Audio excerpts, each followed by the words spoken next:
సొంత చెల్లని ఇంటి నుంచి బయటకు పంపిన కేటీఆర్ ఇప్పుడు ఆడబిడ్డల గురించి మాట్లాడడం విడ్డూరంగా ఉందన్నారు రాష్ట్ర మహిళా కాంగ్రెస్ అధ్యక్షురాలు సునీతారావు. ఆడబిడ్డలను గౌరవించని చరిత్ర కల్వకుంట్ల కుటుంబానిదని విమర్శించారు. బీఆర్ఎస్ 5 ఏళ్ల పాటు ఒక్క మహిళా మంత్రి లేకుండా ప్రభుత్వాన్ని నడిపిందన్నారు. 10 ఏళ్లు కబ్జాలు చేసి ఇప్పుడు హైడ్రాపై ఏడుస్తుందన్నారు. బీఆర్ఎస్ హయాంలో కబ్జాకు గురైన బతుకమ్మ కుంటను హైడ్రా పునరుద్ధరించిందన్నారు.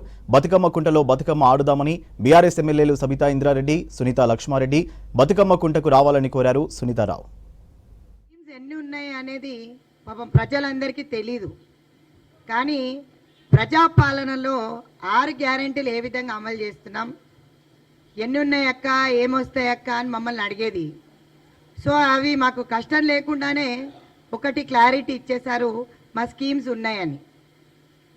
ఇంకొకటి వాళ్ళు మర్చిపోయారు ఏంటంటే, సొంత ఆడబిడ్డని ఇంట్లో నుంచి ఎలగొట్టేసి ఈరోజు ఆ పాట రిలీజ్ చేయడం అనేది సిగ్గుచేటు. మొట్టమొదటిగా కేటీఆర్ని కానీ కేసీఆర్ని కానీ ఒకటే ప్రశ్న అడుగుతా, సొంత బిడ్డని బయటికి పంపించేసి సస్పెండ్ చేసి ఈరోజు కేటీఆర్ మరి వాళ్ళ అన్న ఏ విధంగా మాట్లాడతాడు ఆడబిడ్డల గురించి అని అడుగుతా.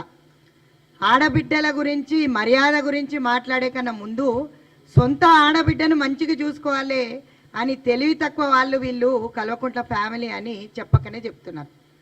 సొంత ఆడబిడ్డ బయటకు వచ్చి ఈరోజు హరీష్ రావు ఇన్ని కోట్లు మింగేశాడు, హ్యాపీరావు ఎవరు సంతోష్ రావు ఇన్ని కోట్లు మింగాడు, మా అన్న శుద్ధపూస మా నాయన శుద్ధపూస అని చెప్పే కన్నా ఎంత కమిషన్లు, ఎన్ని లక్షల వేల కోట్ల కమిషన్లు దోసుక తిన్నారని మాత్రం చెప్పట్లేదు.